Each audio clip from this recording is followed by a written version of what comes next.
Bienvenidos a una producción de la agencia informativa CONACYT. Yo soy Enrique Galindo, transmitiendo desde los estudios del Consejo Nacional de Ciencia y Tecnología en la Ciudad de México.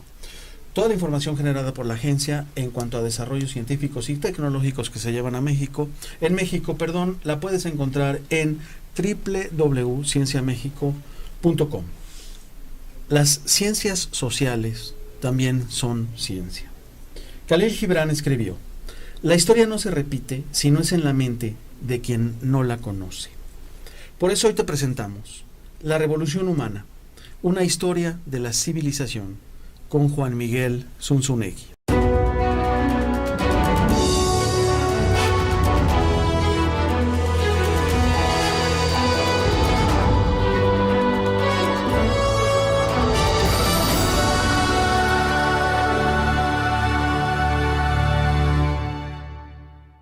Juan Miguel Zunzunegui, muchísimas gracias por acompañarnos. Un placer una vez más, encantado de estar aquí. Bueno, pues el tema de hoy en La Revolución Humana, una historia de la civilización, es civilización e imperio, de la revolución agrícola a la industrial.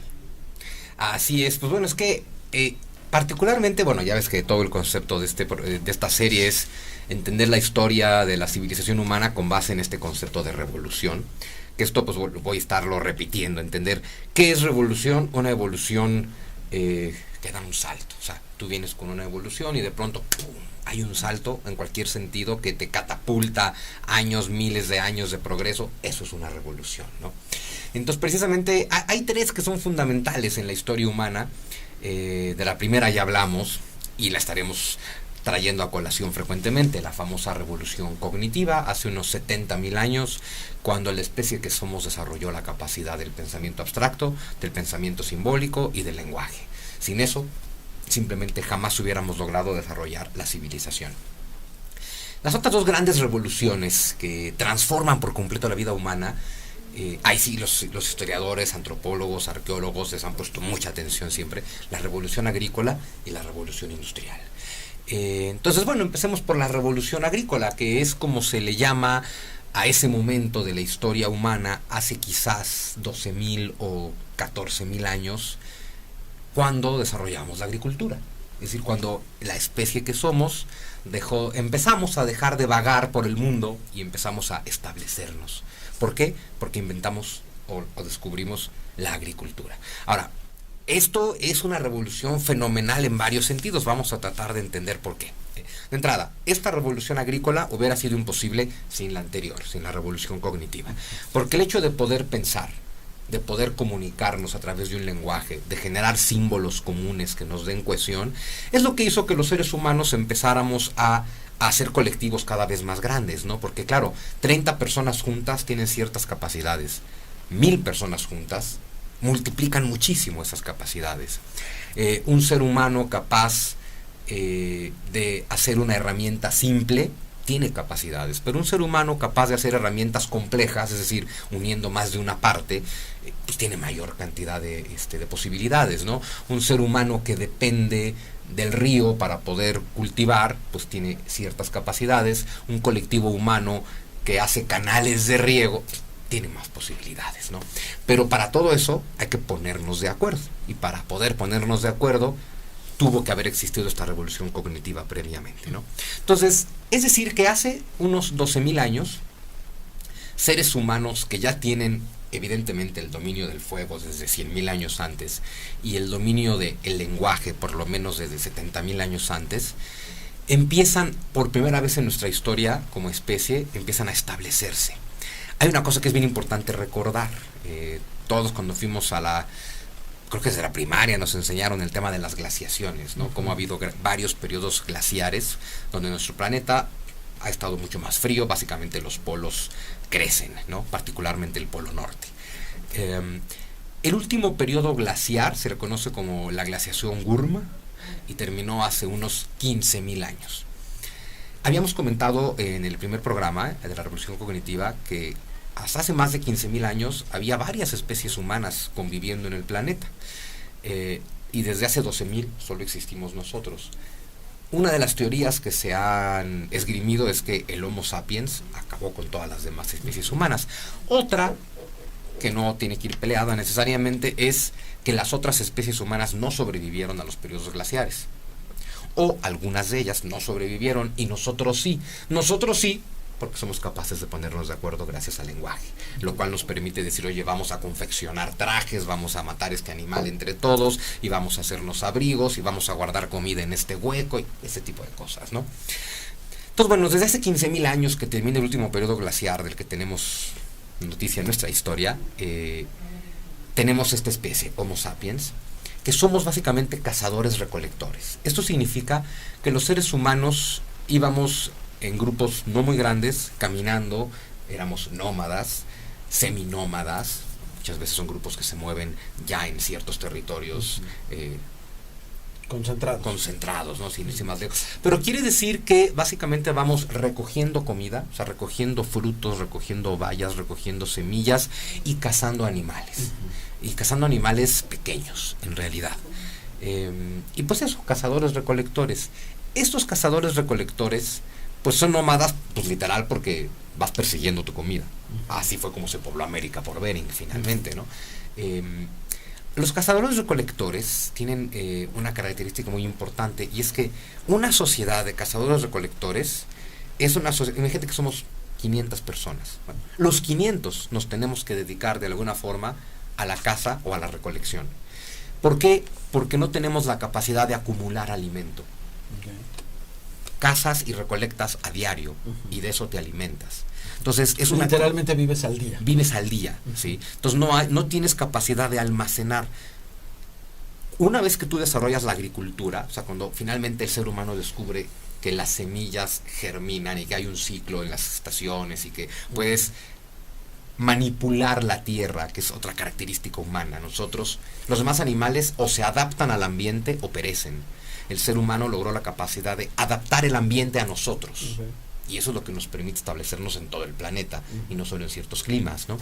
Entonces, bueno, controlamos la tierra y tenemos agricultura. Eso nos permite almacenar. Eso nos permite decir, bueno, tenemos granos para toda la temporada, tenemos granos para todo el año, tenemos excedentes. Estos excedentes nos permiten hacer comercio con otras comunidades que también tienen excedentes. Pero lo más importante, una sociedad agrícola es una sociedad que puede pagar especialistas.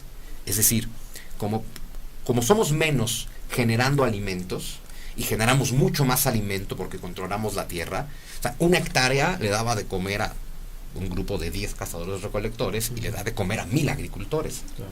Esa es la gran diferencia. Entonces, la revolución agrícola nos permite hacer comunidades más grandes, donde, o sea, podemos alimentar a muchas más personas, disponemos de las calorías, pero nos permite, insisto, pagar especialistas. ¿A qué me refiero? ¿Por qué no hay artesanos entre los cazadores-recolectores? Porque ser artesano implica que dediques parte de tu tiempo a eso, y tienes que dedicar tu tiempo a la caza y la recolección. Mientras que una sociedad de agricultores genera ya la especialización. Okay, muchos nos dedicamos a la agricultura, generamos todos los excedentes necesarios, y eso quiere decir que hay gente que se puede dedicar a la artesanía, a confeccionar herramientas todo el día como actividad, a confeccionar armas, a inventar cosas. Gente que no se dedica a la agricultura, pero que puede ser mantenida por la sociedad. Entonces ya tienes artesanos, entonces ya tienes fabricantes de armas, entonces ya tienes guerreros, y lo más importante, la principal clase de especialistas que no trabajan en la agricultura en estas sociedades agrícolas son los políticos. Es decir, surge una jerarquía donde alguien administra, o hay una élite que administra el trabajo de todos. Porque es necesario administrar ese trabajo, y porque es necesario poner de acuerdo a la sociedad para poder llevar a cabo este trabajo. Entonces, esto es la revolución agrícola. ¿Por qué se le llama revolución? Bueno, de entrada, lo más elemental, pasamos de ser nómadas a ser sedentarios, lo cual es una gran revolución. Pasamos de vivir al día a tener excedentes, que tiene ahí un factor negativo tremendo. El cazador-recolector tenía mucho menos miedo que nosotros. El cazador-recolector nunca guarda para mañana y nunca está preocupado porque cada día ha encontrado. Nada le hace pensar que va a dejar de encontrar. Mientras que empezar a acumular también implica el tema de tengo miedo de que no haya. Y otra cosa muy importante, el cazador-recolector podía comer lo que sea. Oye, que no encontré, pues como otra cosa. Que no hubo tal animal, pues te comes otro. Que no logramos cazar, pues mira, estas cortezas, pues más o menos pueden alimentar. Mientras que las sociedades agrícolas es ok, ahora todos nos vamos a dedicar al monocultivo. Entonces todos vamos a cultivar maíz, todos vamos a cultivar trigo, todos vamos a cultivar cebada. ¿Qué significa eso? Que basta una helada, basta un mal tiempo, basta un pequeño cambio climático, basta cualquier cosita, cualquier detalle para que la cosecha no se dé. Una helada, la cosecha no se logra y toda una civilización, toda una sociedad está en peligro. Lo cual quiere decir que las sociedades agrícolas necesitan algo que el cazador no necesita: guerreros. Porque necesitamos, si no se dio la cosecha, pues hay que romperle la cara al grupo de al lado y quitarles lo suyo. Básicamente. Y claro, una sociedad agrícola te permite pagar guerreros, eso es muy importante, ¿no? Entonces pasamos de ser nómadas a ser sedentarios. Se da otro cambio fundamental, pasamos de ser apolíticos, es decir, de vivir sin estructura y jerarquía, a vivir en una estructura política y a asumir que la jerarquía es algo natural. Y también aquí se da el paso del matriarcado al patriarcado, de estas sociedades que todavía hacen esculturas a lo sagrado femenino, estas esculturas de mujeres con grandes vientres, grandes caderas, que son esculturas a la fertilidad, a pasar a una sociedad pues patriarcal, y vamos a decirle falocéntrica, en el sentido más amplio, porque dejamos de hacer estatuillas femeninas y se empezaron a hacer estatuas de falos. ¿Y por qué? ¿Qué nos lleva a ese cambio, Juan Miguel? Eso es todo un tema. Pues mira, de entrada... Pero bueno, a ver, para entender, tú planteas que antiguamente, o esos hombres primitivos, ¿era un matriarcado? ¿La mujer era lo más importante? Eran matriarcados porque la mujer es la que da la vida, que es fundamental para que siga existiendo el grupo social, y el hombre no se ha acabado de enterar que él colabora en el proceso de que la mujer dé vida, y entonces venera a la mujer como divinidad. Esa es la diosa madre o la madre tierra. O sea, en una mente primitiva, lo que me quieres decir es que las mujeres se embarazaban y el hombre no tenía muy claro. Son diosas, es... ¡Ay! De repente... Sí, exacto. Okay. Pero... el hombre empieza lentamente a darse cuenta de, pero yo también participo en el asunto. Y entonces, ¿qué sucede? Si yo también participo en el asunto, pues tú ya no eres tan mágica, tu mujer ya no eres tan mágica. De hecho, sin mi semilla tú no das vida, ¡pum!, ahora mando yo. Y aquí, esto es un cambio que se da con la revolución agrícola, que no solamente es pasar del matriarcado al patriarcado, sino que es cuando surge la propiedad privada. Y la primer propiedad privada que inventó el ser humano es la del hombre sobre la mujer. Porque aquí surge la estructura familiar. Aquí hay dos libros muy importantes que vale la pena leer. Por supuesto, el famosísimo libro de Friedrich Engels, el eterno compadre de Marx, ¿no? Engels, que escribe su libro sobre la familia, la propiedad privada y el Estado. Y te habla cómo desde la revolución agrícola se van formando las estructuras políticas y sociales. Otro que es fundamental leer, aunque es muy difícil de leer, es Claude Lévi-Strauss, un antropólogo francés del siglo XX, que justo habla de las estructuras elementales de parentesco. Te habla de que la familia no es un hecho natural, que de hecho existieron los tíos antes que los papás. Porque claro, la madre tiene muy claro, el hijo es mío. La madre tiene muy claro, este es mi hermano, este es el tío de mi hijo. Y el padre, pues, quién sabe. ¿Quién sabe? ¿No? ¿A ciencia cierta? Nadie lo sabe. Hasta hoy en día dicen que es un acto de fe el tema de la paternidad, ¿no? Pero bueno. Pero ¿qué pasa cuando el hombre dice, este es mío, este hijo es mío? Ya cuando vives en una estructura jerárquica y política donde la tierra es el sustento de todo, entonces tú dices, propiedad privada, esta tierra es mía. Lo mío se lo quiero dejar a mi hijo. Ya es ejercer propiedad privada sobre el niño. Es mi hijo. Y claro, ¿cómo estoy seguro de que es mi hijo? Bueno, porque lo tuve con mi mujer. Y claro, hay que empezar a inventar tabús.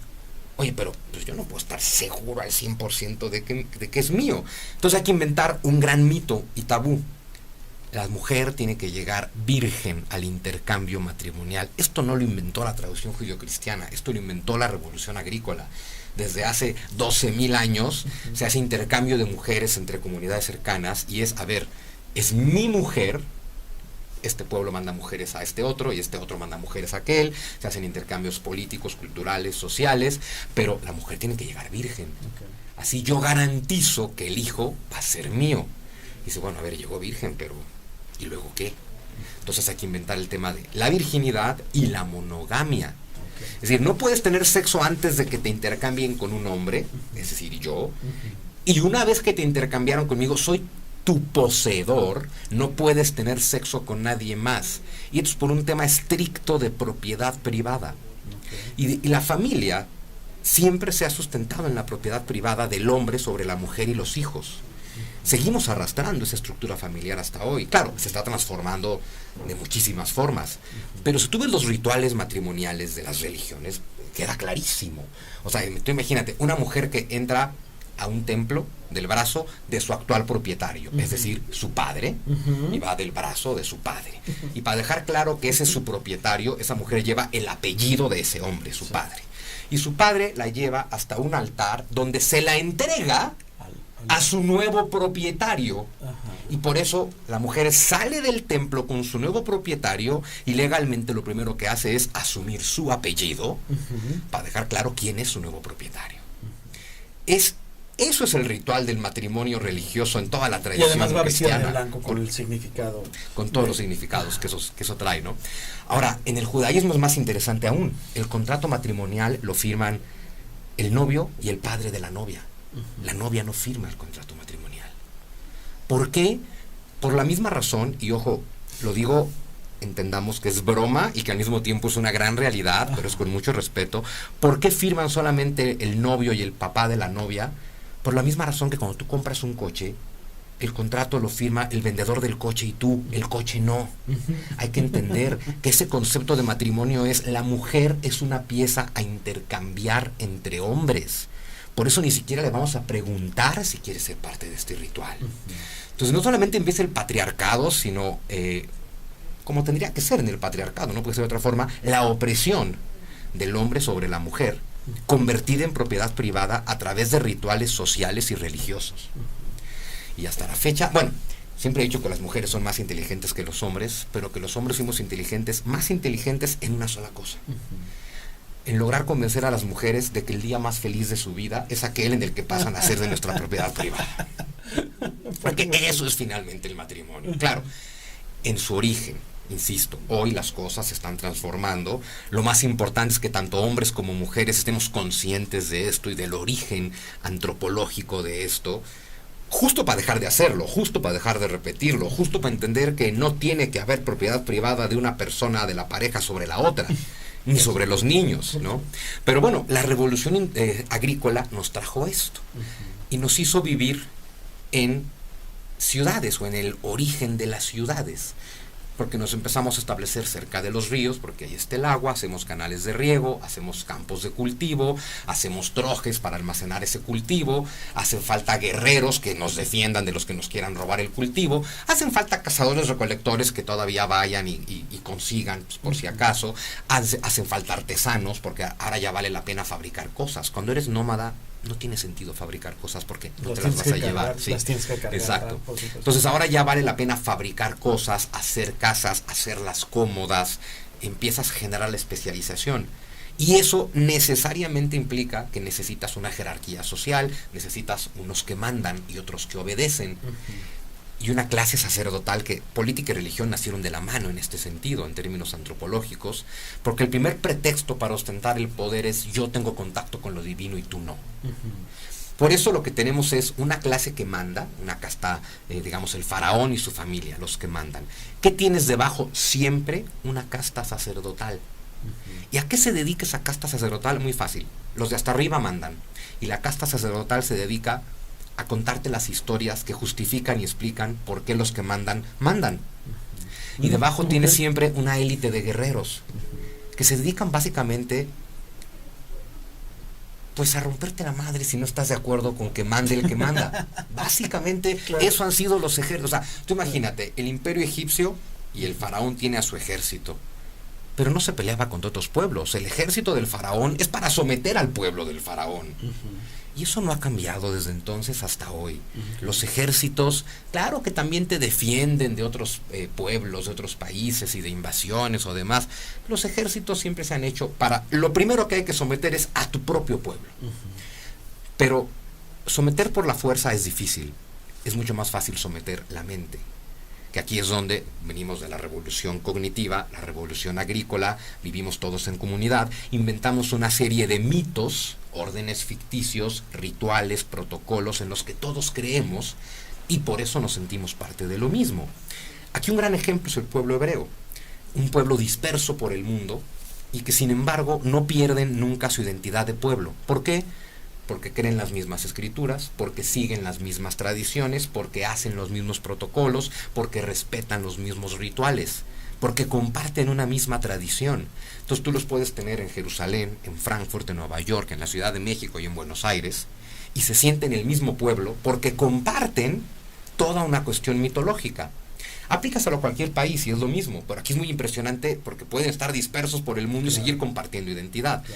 ¿Qué es lo que hace que un chapaneco y un regiomontano se sientan igual de mexicanos cuando el regiomontano se parece más al tejano y el chapaneco se parece más al guatemalteco? Que compartimos una mitología nacional, compartimos una historia, compartimos una serie de ideas, una serie de mitos, una serie de tradiciones que nos cohesionan como sociedad. Pero eso se viene inventando desde la revolución agrícola. Ahora, la revolución agrícola nos permitió crear aldeas. Las aldeas crecieron, se convierten en ciudades. Unas ciudades se hacen más poderosas que otras. Una ciudad conquista otras ciudades, se forman los reinos. Unos reinos se hacen más poderosos que otros. Un reino conquista otros reinos y se forman los imperios. Entre más extiendes tu poder, más necesitas de órdenes ficticios. Porque imagínate que, claro, tú controlas a la gente que está a kilómetros a la redonda de ti, pero ahora tienes un imperio, tú tienes tu base en Babilonia y tu imperio llega casi hasta China. ¿Cómo le haces para controlarlos? Además de tener ejército y demás, necesitas, en este caso, castas sacerdotales distribuidas por tu imperio que le imponen a todos la misma mitología a través de la religión. La misma mitología, las mismas creencias, los mismos mitos, los mismos relatos, las mismas tradiciones, y eso hace que puedas controlar un pueblo. Y ahí que hay que entender que la religión también va de la mano del imperialismo. ¿Por qué tenemos religiones mundiales como el Islam o como el cristianismo en sus diferentes versiones? Porque fueron imperios, o sea, los árabes crean un imperio y el imperio extiende el Islam. Los españoles crean un imperio y el imperio extiende el catolicismo. Los ingleses crean un imperio y su imperio extiende el calvinismo. En ese sentido, las religiones mundiales son resultado del imperialismo. Y el imperialismo tiene una base fundamental, que es tomar la idea base de la revolución agrícola, la propiedad privada, y extenderla a todo. Es decir, la idea de esto es mío. ¿Cuándo empieza la guerra humana? La primera vez que un ser humano ve unas tierritas y dice, pues a mí me late que de aquí para allá y para acá, esto es mío. Y ahora tengo que inventar por qué es mío. Entonces, claro, esto es mío, este es mi reino, yo soy el rey, necesito una serie de mitos e historias que expliquen y justifiquen por qué, pero esto es mío. El imperio significa esto más grande es mío, quiero más, quiero más, quiero más, quiero más. El imperio británico en el siglo XIX era dueño del 30% del planeta. Gracias a la otra revolución que nos transforma de manera abismal, la revolución industrial. La agrícola nos hace sedentarios, es la base de la familia y es la base del Estado, porque es la base de la aldea, la ciudad, el reino y el imperio, y nos permite producir excedentes, tener comercio, intercambiar culturas y demás. En el siglo XVIII tenemos la llamada revolución industrial, que no es otra cosa más que ese momento cuando el ser humano descubrió los combustibles, particularmente el vapor, y cómo usar el combustible para hacer máquinas que hagan trabajo que antes dependía del ser humano. Eso es básicamente la industrialización, transformar recursos naturales en bienes de consumo, pero de manera acelerada. Tú vienes de una época en la que todo se hace en talleres, manualmente. Nosotros somos zapateros y cada zapatero de los 100 que somos hace un par de zapatos completos. Entonces 100 zapateros sacamos 100 pares de zapatos en un día. Con la revolución industrial, con bandas de producción, con motores de vapor y demás, 100 zapateros te pueden sacar 100,000 pares de zapatos en el mismo día. Lo cual que si tienes más cosas, son más baratas. Ya no solamente es, la revolución agrícola es tenemos excedente agrícola, la revolución industrial es tenemos excedente de todo. Producimos excedentes de todo de manera deliberada para comerciar con ellos. Entonces ahora hay 100 veces más capacidad de producción, 1000 veces más capacidad de producción. Empecemos en el Imperio Británico, ahí surge la máquina de vapor, James Watt, Escocia, 1760. máquina de vapor, nos ponemos a producir. Para 1760 las máquinas de vapor hacen telares. Para 1832 mueven locomotoras. Eso es el gran salto de la industrialización. Y claro, si ahora tengo 100 veces más capacidad de producción, necesito 100 veces más cantidad de recursos, para lo cual necesito conquistar tierras para tener esos recursos. Y ahí es donde el imperio necesariamente significa guerra. Porque es yo cada vez puedo producir más, entonces cada vez necesito más, entonces cada vez necesito conquistar más. Y no solamente necesito más recursos, sino también necesito más gente a la que le pueda vender todo lo que estoy produciendo. Más gente, ¿no?, que produzca Uh-huh. estas cosas y más gente que compre estas cosas. Por supuesto, tienes que generar mano de obra y mercado, las dos cosas. Y eso lo logras, bueno, o así lo hicieron los británicos y luego lo copiaron todos los europeos, siglo XIX, la era del imperialismo, creando imperios, conquistando territorios que te quedas para explotarlos, convertir sus recursos en productos y vender esos productos. Eso es básicamente el imperio. Entonces, desde la revolución agrícola, hace unos 12,000 años, pues estaba sustentando ahí el imperio. Claro, tienes imperios agrícolas como el Imperio Romano, que crecen territorialmente para dominar tierras, pero que necesariamente son tierras contiguas unas a otras, ¿no? Hasta un imperio industrial como el británico o el norteamericano, donde no necesito que las tierras estén juntas, de hecho ni siquiera necesito que sean mías, ni siquiera necesito controlar el territorio, me basta con controlar la economía y la política del territorio. El imperio británico todavía era controlo el territorio. El imperio norteamericano es controlo su economía y su política, el territorio que lo controlen ellos, ¿no? Pero al final el imperio es eso, es el tema de llevar lo que descubrimos con la revolución agrícola a su máxima expresión. Esto es mío y cada vez quiero más. Es la obsesión de acumular. Acumular nos hizo sobrevivir y hoy en día la obsesión de acumular está por destruirnos. Hay que saber dónde detener las cosas, ¿no? Entonces hay que entender que lo que nos hizo humanos, el pensamiento, también nos puede destruir, que lo que nos hizo civilizados, la capacidad de acumular, también nos puede destruir. Y ahorita estamos justo en ese momento tan irónico y paradójico de nuestra historia, que lo que nos hizo humanos nos puede destruir y lo que nos hizo civilizados nos puede destruir. Porque el ser humano entró en una obsesión de tener miedo, en una obsesión de siempre querer acumular, en una obsesión de siempre querer controlar. Entonces vivimos en esto, en una obsesión de dominio, donde muy pocos quieren dominar a todos. Oye, Juan Miguel, ¿y esa obsesión es humana? Pues no era humana antes de la revolución agrícola. Okay. Sí, los cazadores recolectores no tenían esa obsesión. Entonces ese es un miedo que fuimos generando a partir de que formamos la civilización, porque casualmente somos más frágiles. Insisto, antes nos alimentábamos de lo que sea. Ahora una sola helada y toda la civilización pende sobre un hilo. Entonces, el ser humano hace 14,000 años, cada individuo era muy independiente y sabía hacer lo que fuera. Que se pregunte el individuo de hoy, siglo XXI, ¿y qué más sabes hacer? Además de lo que haces. Es decir, ¿sabrías sobrevivir solo? Ni siquiera sabes cómo prender fuego. Por supuesto. O sea, hoy en día reto a cualquiera que no sea Boy Scout, a ver, prende una fogata. Lo que los hizo humanos y civilizados fue dominar el fuego. A ver, domina el fuego frente a mí, prende un fuego. Yo no sé, yo no puedo. Sí, bueno, yo tampoco. Sé cómo se hace teóricamente, pero no lo puedo hacer. Juan Miguel, muchísimas gracias. Les recuerdo que pueden hacer contacto con Juan Miguel Zunzunegui al correo juanmiguel@conacitprensa.mx. Esta es una producción de la agencia informativa Conacit. Visítanos en www.cienciamexico.com.